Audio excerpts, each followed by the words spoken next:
ये कांग्रेस ने छाती पीटनी शुरू कर दिया सुबह से, क्योंकि रात को डिनर में प्रेसिडेंट ट्रंप ने 3 बातें कही। उसमें से एक बात पकड़ के छाती पीटनी शुरू कर दी।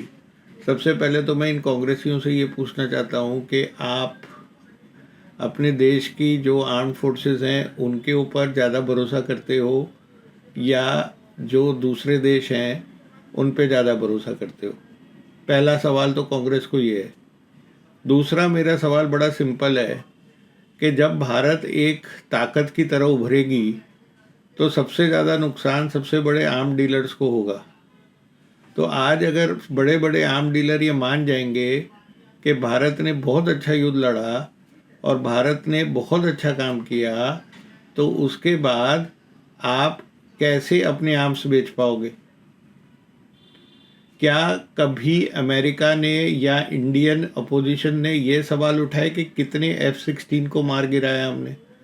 बालाकोट में हमारे MiG-21 ने 2 F-16 गिराए, उस पर कभी पार्लियामेंट में तारीफ करी? और इस समय इनके 11 प्लेन गिराने की बात है, जिसमें F-16 के गिराने की बात है, लेकिन सिर्फ इसलिए क्योंकि आपको मोदी जी को किसी तरह डाउन करना है। आपको ऑपरेशन सिंदूर की जो ताकत है उसको दबाना है। आपको ये बात को नीचे लाना है कि अगर आतंकवाद भारत में आएगा तो उनको घर में घुस के मारेंगे, इसलिए आप ये बातें नहीं करना चाहते। आपको इस बात से नफरत है कि भारत कुछ अच्छा करे मोदी जी के साथ। आपके पिताजी ने बोफर्स गन खरीदी तो आप कारगिल युद्ध में बोफर्स की तारीफ कर रहे थे, कारगिल की नहीं। इसी तरह रफेल, अब ये माना जाता है कि मोदी जी ने खरीदा। फॉरेन में कोई भी कुछ बोल दे तो कहते हैं रफेल गिर गया, रफेल गिर गया। रफेल के डेकॉय को शूट किया, उनकी साबुत मिसाइलें यहाँ मिली। युद्ध के अगले 2 दिन J-10C उड़े ही नहीं, उनका कोई फाइटर उड़ ही नहीं पाया। कंप्लीट एयर डोमिनेंस हमारी थी। उनके हमने 11 एयरबेस उड़ा दिए, 28 ठिकानों को उड़ा दिया। सीड टेक्नोलॉजी यूज़ करके सबसे पहले उनके सारे रडार को साइलेंट कर दिया। हमारा एयर डिफेंस ने उनके 100 से ज़्यादा ड्रोन गिरा दिए। उसके बाद भी आप ट्रंप के एक कैजुअल रिमार्क, और वो बार बार बोल रहे हैं, मैं मानता हूँ। इस समय ट्रंप की जो मेन एम है वो अपनी कंट्री की ट्रेड डील है और वो किसी तरह भी दबाव बना रहे हैं। दूसरा, सब जानते हैं कि भारत इस समय एक ताकत बन गया है और आर्म्स खरीदने के लिए बाहर जा रहा है, तो वो सबको उस पैसे की ज़रूरत है अपने अपने देशों के लिए। तो भारत पे एक तरह का दबाव बनाया जाएगा इस तरह की बातें कर करके। और तीसरा, उन लोगों की पाकिस्तान से हमेशा डील रही है, क्योंकि पाकिस्तान ने अपनी एयर बेसेस दे रखी हैं, पाकिस्तान ने अपना पूरा देश उनको बेच रखा है। वहाँ पे लैंड करके वो चाइना की पूरी स्पाइंग कर लेते हैं, वहाँ से वो रशिया के पास एक दूसरा फ्रंट खोल सकते हैं और वहाँ से अफ़गानिस्तान में घुस के उस एरिया को पूरा एक्सप्लॉइट कर लेते हैं वो। और वहीं से उन्होंने पाकिस्तान जैसे कंट्री के अंदर घुस के ईरान का फ़ायदा उठाया ईरान वॉर में। तो वो पाकिस्तान की तरफ से क्यों नहीं बोलेंगे? और जयराम रमेश जी, मैं तो आपसे सीधा बोलता हूँ, आप उसको पूरा सुनो ना। You had India, Pakistan, that was going. In fact, planes were being shot out of there. 4 or 5, but I think 5 jets were shot down actually. And Lindsay, that was getting worse and worse, wasn't it? Huh? That was looking like it was going to go. These are 2 serious nuclear countries, and they were hitting each other. You know, it seems like a new form of warfare. You saw it recently when you looked at what we did in Iran, where we knocked out their nuclear capability. सबसे पहले तो Trump के मुंह से ये निकल गया, it was a new war, and in that it was like Iran, like we bombed nuclear sites in Iran. फिर उन्होंने रियलाइज किया कि ये तो बहुत बड़ा, मैं एक एडमिशन करने जा रहा हूँ जिसमें इंडिया की डोमिनेंस दिख रही है। तो उन्होंने सडनली शिफ्ट किया अपने गियर को कि दोनों एक दूसरे को मार रहे थे, दे वर हिटिंग ईच अदर। और फिर 5 प्लेन गिरे।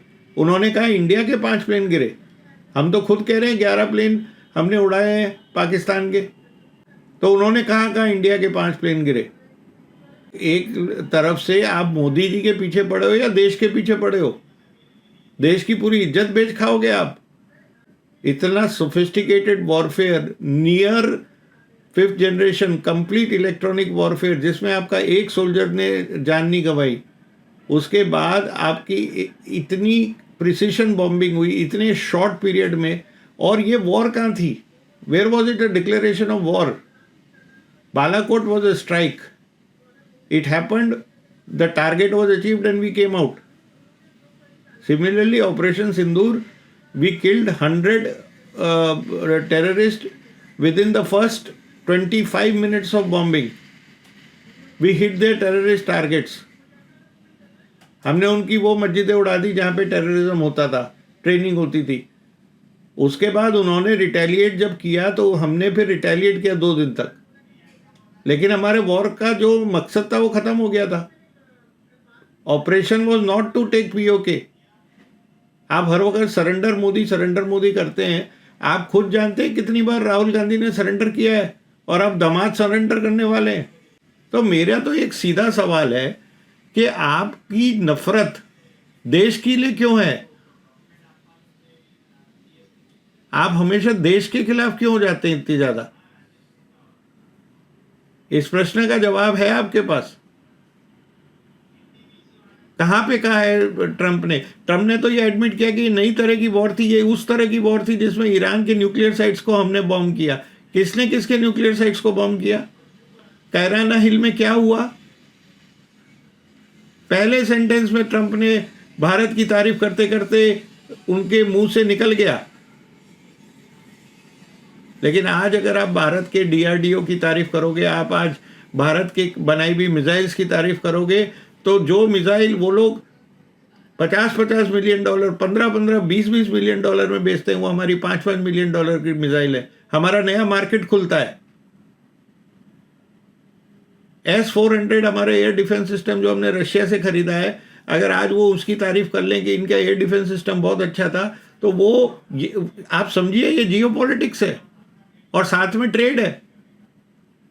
समझ में तो ये आ रहा है कि आपको एक नफरत है इस देश से। समझ में तो ये आ रहा है कि आपको नफरत है इस बात से कि मोदी जी कुछ अच्छा कर पाए, क्योंकि वो तो एक चाय वाला था ना।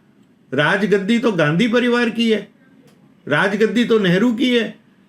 जिस तरह कांग्रेस में आपने एक एक को बर्बाद कर दिया सिर्फ गांधी को ऊपर रखने के लिए, आपका सारा टैलेंट खत्म हो गया। वही चीज आप फिर कर रहे हो, देश के साथ कर रहे हो। आपको नौकरी करनी है एक परिवार की, और उसके लिए आप देश को बेचने के लिए तैयार है। आप लोग सब फिर से सुनो ट्रंप का statement. You had India, Pakistan, that was going. In fact, planes were being shot out of the air. Four or five, but I think 5 jets were shot down actually. And Lindsay, that was getting worse and worse, wasn't it? Huh? That was looking like it was going to go. These are 2 serious nuclear countries, and they were hitting each other. You know, it seems like a new form of warfare. You saw it recently when you looked at what we did in Iran, where we knocked out their nuclear capability. और आप उसमें ध्यान से देखो, उसने ना तो कहा है कि 5 जो प्लेन गिरे वो हमारे थे, उन्होंने कहीं नहीं कहा, बल्कि उन्होंने कहा कि ये उस तरह की वॉर थी जिसमें हमने जिस तरह ईरान को बॉम्ब किया है। बल्कि मैं आपको एक बात बताऊं, कल पुष्टि हुई है कि ईरान की मिसाइल कतार की, अमेरिका की सबसे बड़ी एयरबेस पे गिरी। हमारे यहां तो ऐसा कुछ भी नहीं हुआ, बल्कि जितना पैसा और जितनी मिसाइलें अमेरिका को खर्चनी पड़ी, उससे बहुत कम खर्चे में हमने पाकिस्तान को तबाह कर दिया। आपको पता है कि 3 साल लगेंगे पाकिस्तान को वापस उस स्थिति में आने के लिए। और ये सरेंडर मोदी आप अपने प्राइम मिनिस्टर के लिए बकवास करते हो। 1961 में जब बेच खाया था नेहरू ने देश को, कपड़े नहीं थे हाई माउंटेन वॉरफेयर के लिए, ठंडे और गीले कपड़ों में हमारे सोल्जर्स ने जो जान दी थी, एक एक कैंप हमारा खत्म हुआ था, कितना लैंड हमारा खत्म हुआ। आप मजाक समझ रहे हो? देश को कांग्रेस से बचाया है और देश का नाम किया है। मेरे को ये इसलिए बोलना पड़ा क्योंकि मैं नहीं चाहता कि हमारे देश का नाम खराब हो, और मैं समझ सकता हूं कि ट्रंप क्या करना चाह रहे हैं। ट्रंप अपने देश के लिए ठीक कर रहे हैं, वो अपनी आर्म्स इंडस्ट्री के लिए ठीक कर रहे हैं। उनको पाकिस्तान की जरूरत है ईरान से लड़ने के लिए, उनको पाकिस्तान की जरूरत है चाइना में सुनने के लिए। चाइना के सारे न्यूक्लियर टेस्ट पाकिस्तान में जो गिलगिट है वहां से सुने जाते हैं। उनको पाकिस्तान की बहुत सख्त जरूरत है। जब आपके पास, नेहरू के पास ये ऑफर था कि गिलगिट में उनकी एक बेस बनी रहेगी, तब आप क्या कर रहे थे? वो दूसरा मुद्दा है, उस पर किसी दिन और बात करेंगे, जो ब्लंडर्स नेहरू ने किए हैं। फिलहाल ये झूठ और नफरत फैलाना बंद कीजिए। भारत जितनी सीटें आई हैं, जितने वोट मिले हैं, उतने भी नहीं मिलेंगे। एक तरफ जातिवाद का जहर फैलाना, दूसरी तरफ ये करना। जय श्री राम, भारत माता की जय, Vande Mataram. Thanks for watching. और वीडियो देखने के लिए आप चैनल को लाइक करें, शेयर करें, सब्सक्राइब करें और बेल आइकन को जरूर दबाएं। आप कमेंट बॉक्स में सुझाव भी दे सकती हैं।